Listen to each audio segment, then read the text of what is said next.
bum, bum, bum, bum. We now have How to Train a Dragon on screen once again, but it's now live action. I made that up on the fly.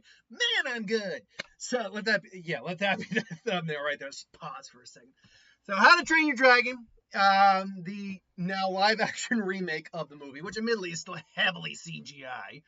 Not all the landscape was CGI. In fact, actually, a good portion of the sets were pretty practical, and some of the forest shots were clearly there as practical forest shots.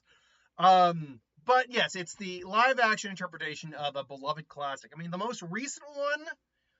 Oh, holy shit! Give me a second on that. The most recent one came out before the pandemic, so that would have been before 2020. Was it 2020? I want to say it was 2027, or like 2027, 2017, or 2028. 20 Dragon 3. Hold on. Came out 2019. Okay, I knew it was right before the pandemic. So it has been now about 6 years since our last time with this movie. And yeah, it's one of those franchises that, yes, it's beloved. Yes, people get all pissy and stuff. Oh, you shouldn't remake it, but theoretically, everything can be remade. Everything can be remade. Star Wars can be remade. Lord of the Rings can be remade. Godfather, Citizen Kane, Jaws, all these things can theoretically be remade. Nothing is sacred when it comes to movies. We may say they're sacred, but they're not. And what's the worst that happens? This movie came out, sucked. You still can go back to the original. Like, there's nothing wrong with it. Sometimes I just hear people say these things, particularly like reviewers I really respect. I won't say names, but if you can think of someone who does not like the remakes of anything very much, you'll know who I'm thinking of. So I was hesitant like anyone else. Like, okay, but I'm also always open-minded because with remakes, you can certainly explore a different medium. Live action. People ask, why do we need live action movies? And I was like, well, because it's a different medium. We experience things as viewers. One second. I'm going to just clean my camera off a little bit there. We experience things as viewers differently when we know that the people are actually there, when it actually feels in the real world, provided the movie makes us believe it's in a real world. And yes, we can still feel peril, we can still feel threat, all that. We can still feel sadness, joy, all the emotions with animated, but there is just a different level of immersion when it comes to live action because we live in that world. So I had heard coming out of CinemaCon, and we're almost 3 minutes and I haven't even talked about my thoughts on the movie. My out of the theater reaction's already up, so you know what my general thoughts on the movie are. But so I heard coming out of CinemaCon that the movie was fantastic. But it wasn't perfect. Like, the first 10 minutes was shaky and almost, like, unwatchable. But then afterwards, it picks up. And the reviews coming out were surprisingly good. Let me see here. Like, not coming out of there. I'm talking about just coming out of, like, reactions and so forth. I think right now it holds a 80-something%. Last I knew it was, like, 80. It might have gone up, might have gone down. Let's see. The How to Train Your Dragon live-action remake.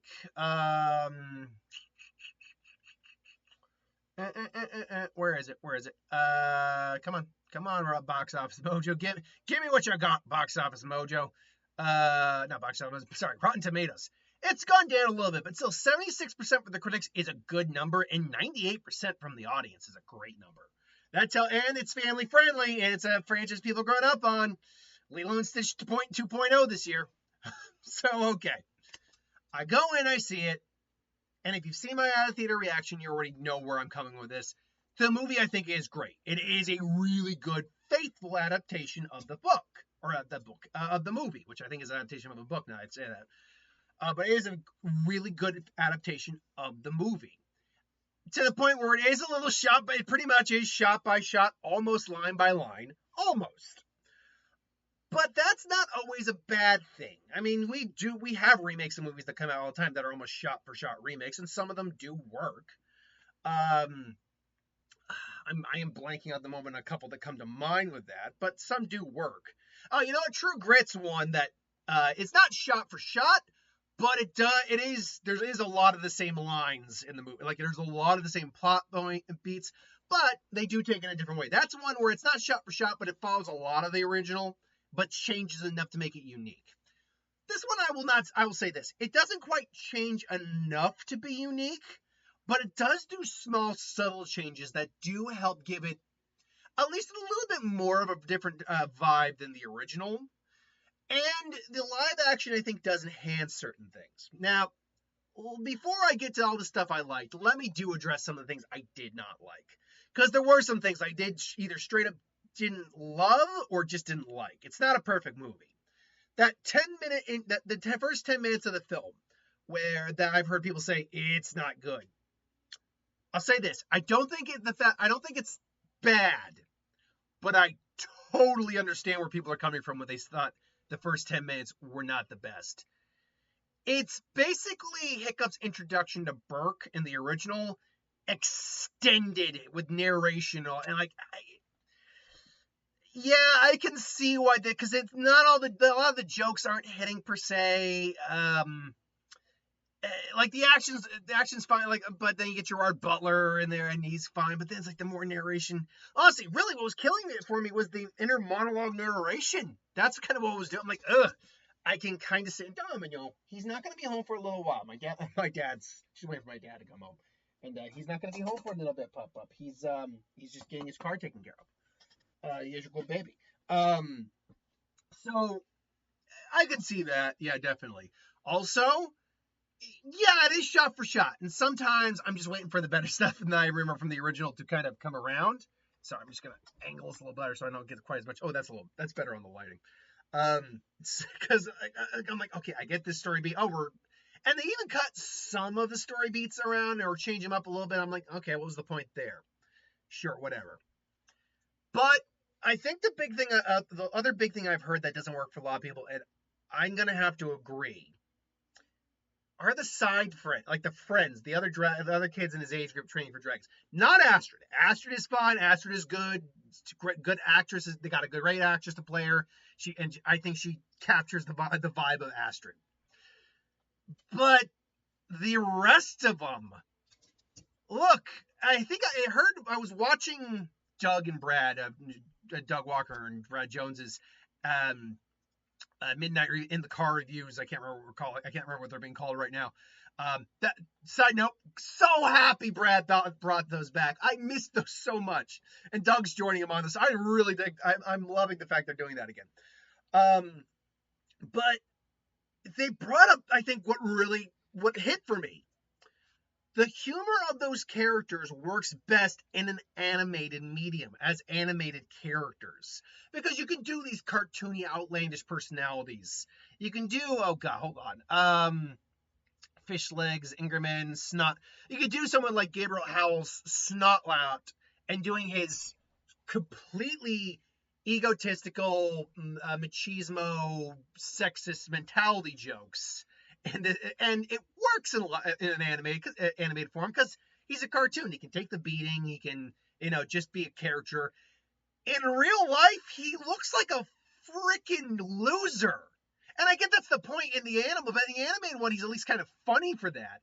Here, he doesn't look like a loser. He looks like a creep, like constantly trying to hit on Astrid, like just scrolling, like thinking and it's not. That does not work. Oh god, what was his name? I believe Julian Dennessy plays Fish Legs, which I believe that's the kid from. Yes, that's Deadpool 2: Hunt for the Wildlings. He's fine, but again, it's like he's got the one joke that he's basically this encyclopedia of all the stuff about dragons. He's super excited and all that, and he's kind of the big kid and all that. All right, fine. The twins. Okay, the twins. What?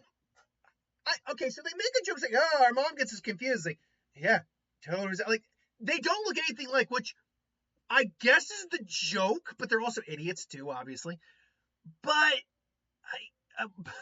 but the problem is that was it Tough Nut? That's his name. They actually got an actor who looks very close to the original character. Great, wonderful, and also Julian Dennessy is fine as Fish Legs. So but for whatever reason, they decided instead of getting someone who looks suspiciously like him, You instead get someone who is this opposite, and you decide to make the joke that they're idiots, so they think they look alike because they're twins. I, what? I mean, okay, sure, I guess. I don't know. That really kind of bugged me throughout the entirety of the movie. And like I said, their humor doesn't work a lot in the film. It doesn't. Like, I was trying to figure out, I was like, why am I not laughing at these scenes like I did in the original? And then again, I heard their Brad and Doug's review. I'm like, because this humor doesn't work as well in the live action forum.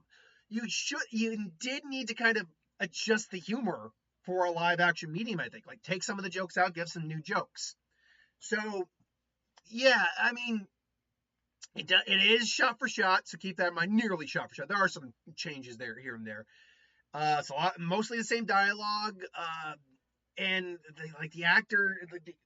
Again, I can't blame the actors. I think it was a miscast on one of their parts, and it's just the writing doesn't work for a live action cast because you're now looking at as a live action medium. It's like, oh, you're a creep. Oh, you're idiots. But I say all that leading up into all the positives because the movie still captures the feel of the original. I think it literally has the same color palette. Some of the colors actually stand out a little bit more in this movie because of the way it's kind of shot.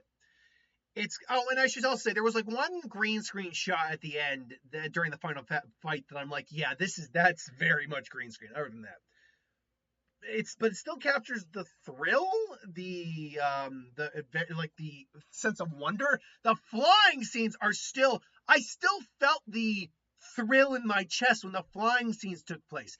It's a little shaky, yes, but it's done in a way that feels more like if you were in the scenario, you'd be like, wow! It feels intense, and yet they still have time to make it feel beautiful and look beautiful.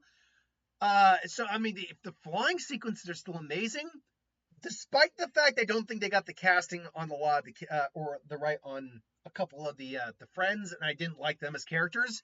Everyone else is still casted perfectly. You have the new kid, Mark Thames, who I believe, yes, he was the lead in Black Phone. I heard someone say, I'm like, was that true? Yeah, he was the lead in Black Phone.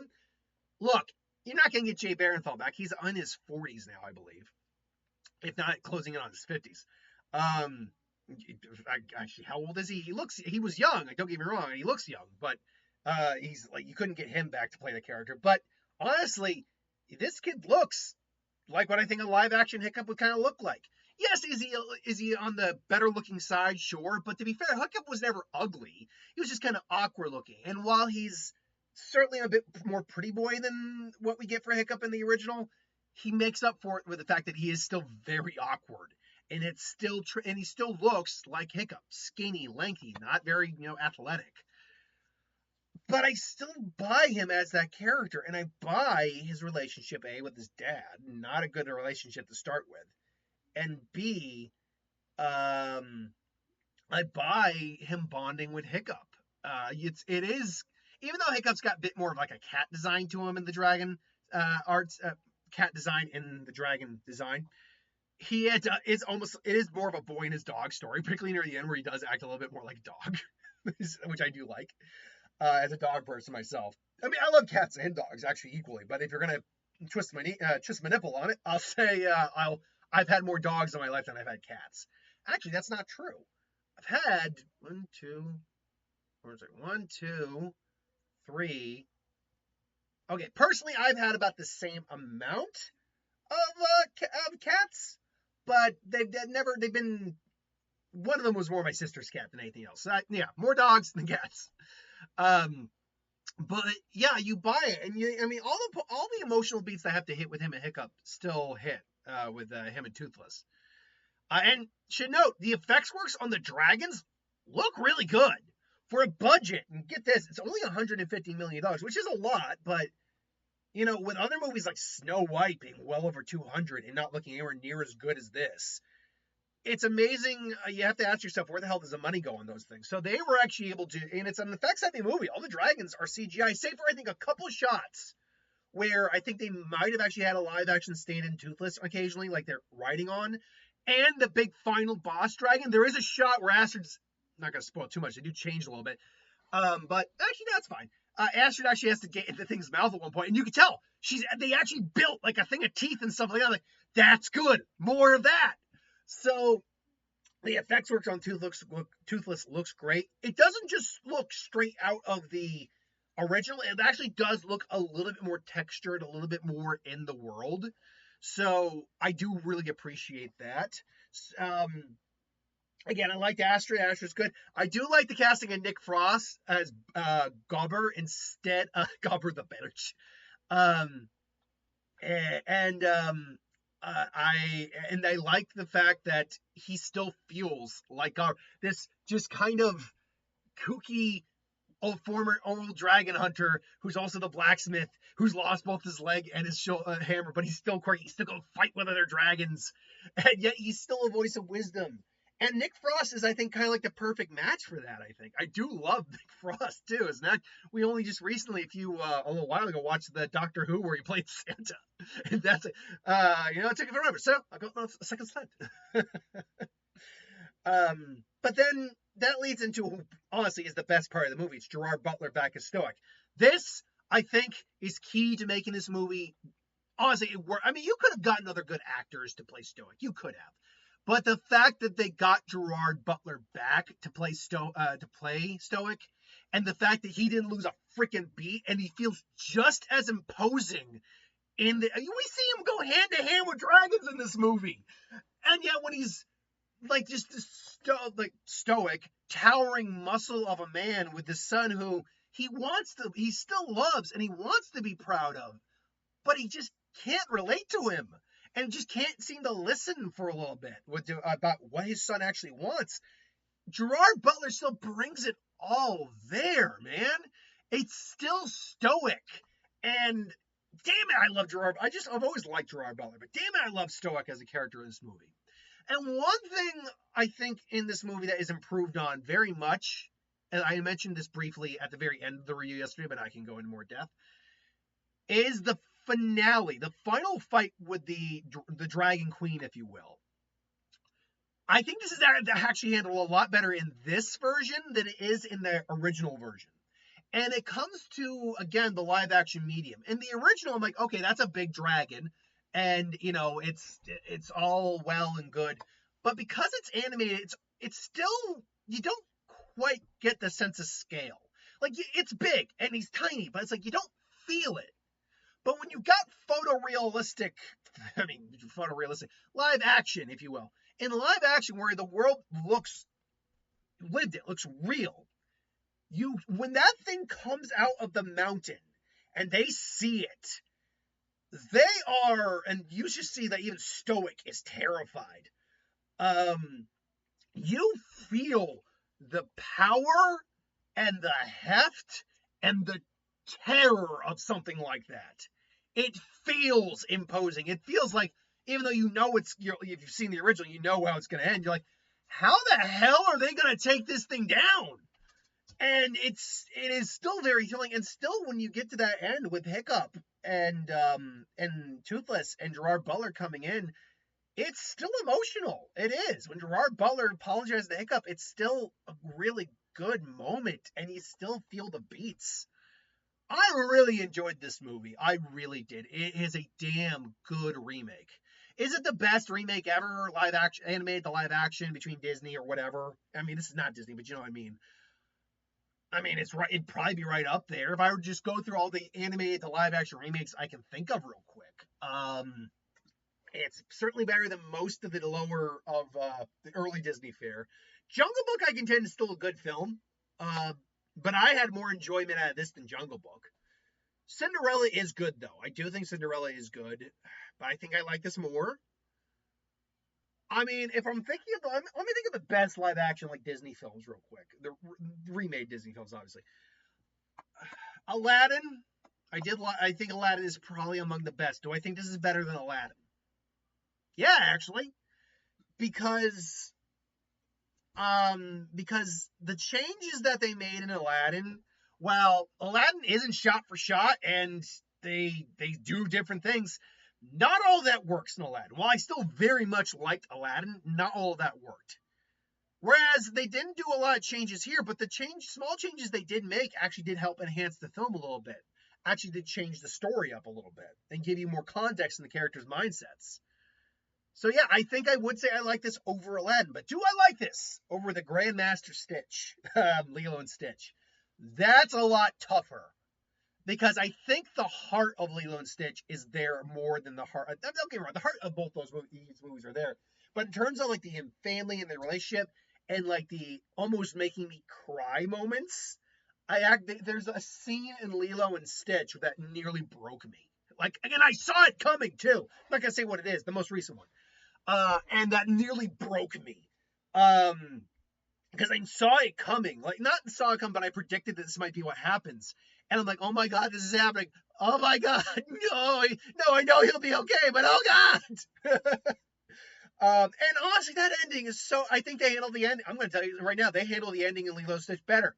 Someone in my out of the theater reaction said how they thought that if someone sticks to a remake, they need to stick to it beat for beat because they changed stuff in Lilo and Stitch and shat on the whole message of family means no one gets left behind. Now, I wrote my response back to that, but I'm going to say this right now.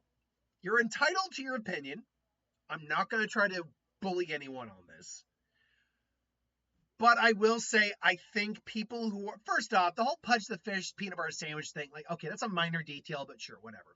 By the way, that sandwich wasn't a tuna sandwich, so it's all good. But if you're thinking that they like completely shit on the whole message of Ohana means family and family gets no one left behind with the ending of the live action remake of Lilo and Stitch, I don't think you're really watching the context of those scenes. I don't think you're really factoring. I don't want to say understanding because that makes me sound like I got it and you didn't. It's how it hits you. I'll just say the way I'm watching that scene, I don't see that at all. I do still see Ohana is there. The family is there. It's just presented in a very different way. So that's my take on that. But I do think they handled their ending better than the original. Oh, I'll say this. I think this is like goes neck and neck with the Lilo and Stitch remake. The changes they made in the Lilo and Stitch remake for the most part worked. The Jumba one, not so much. Zach Galifianakis was the wrong acting choice. He could have at least tried to do a Russian accent, but whatever.